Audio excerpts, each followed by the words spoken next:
আপনি যদি ওয়েস্ট বেঙ্গলের মানুষ হন তো আপনাকে বলতে চাই আগামী দিনে ওয়েস্ট বেঙ্গলের জিনিসের দাম খুবই বাড়তে চলেছে। তার অনেকগুলো কারণ আছে।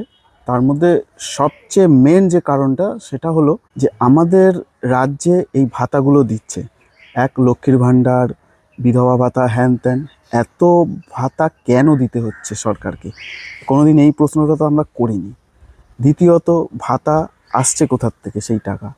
সেই টাকা কিন্তু রাজ্য লোন নিয়েই দিচ্ছে আপনাকে, লোন নিচ্ছে। আর লোন যখন আসছে তো লোনটা কীভাবে প্রোভাইড হচ্ছে?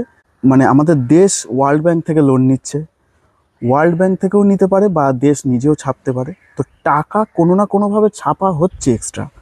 তো টাকা যখন ছাপা হয়, তো টাকা যখন ডিস্ট্রিবিউট এরকমভাবে হয়, এই এত ভাতার মাধ্যমে, এত সব কিছুর মাধ্যমে, তাহলে ইনফ্লেশন তো অলরেডি বাড়বে। এটা ইকোনমিক দিক থেকে সবাই জানে, সাধারণ মানুষ হয়তো এটা ভাবে না, বাড়ির কাকিমা জেঠিমারা এইসব ভাববে না, কারণ তারা জানার চেষ্টাও করে না যে টাকার নোট যদি বেড়ে যায় তাহলে কী করে ইনফ্লেশন বাড়বে। দ্বিতীয়ত, আমাদের রাজ্যে যেগুলো তৈরি হয়, যেই সব প্রোডাক্টগুলো তৈরি হয়, সবজি বলুন, বলুন, আপনি লক্ষ্য করেছেন সেই সব জিনিসের দাম বাড়ছে কিভাবে?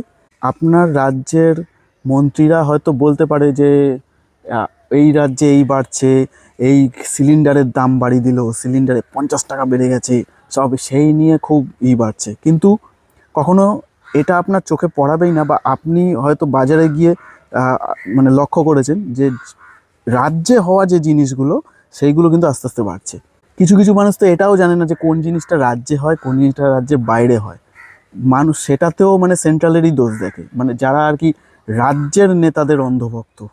এই দামটা বাড়ার অনেক রকম কারণ আছে। এই দামটা, এক তো আমাদের রাজ্যে যে তেল ঢোকে সেই তেলের আমাদের রাজ্যের একটা ট্যাক্স আছে, প্লাস এই যে আপনি যদি বলেন বিভিন্ন রকম রোডে, তার জন্য সেই ট্রান্সপোর্টেশনে সেই কস্টটা যাচ্ছে। দ্বিতীয়ত, নানান রকম অন্য যে দ্রব্যগুলো সেই ওই জিনিসটা তৈরি করতে লাগছে, সেই দ্রব্যগুলোর দাম বাড়ছে। তো এইটা নিয়ে কেউ কখনো আওয়াজ তোলে না। এইটা নিয়ে যদি সবার মানে মানুষ ভাবে যে আমাদের রাজ্যের জিনিস কেন দাম বাড়বে, সেটা তো আমাদের রাজ্যের গভর্নমেন্টেরই হাতে রয়েছে, তাহলে সেটা কেন, সেই প্রশ্নটা কিন্তু কেউ করে না। তো আগামী দিনে আপনি দেখতে থাকুন, এই এই দাম একদিকে আপনি নিত্যদিনের জিনিসে বাড়বে, সেইটা থেকে কিন্তু মানে সরকার নিয়ে নেবে ঠিকই, কিন্তু আপনাকে দেবে ভাতা, আর তাতে একটা চেন রিয়াকশন তৈরি হবে, আর জিনিসের দাম অলরেডি আরও বাড়তেই থাকবে।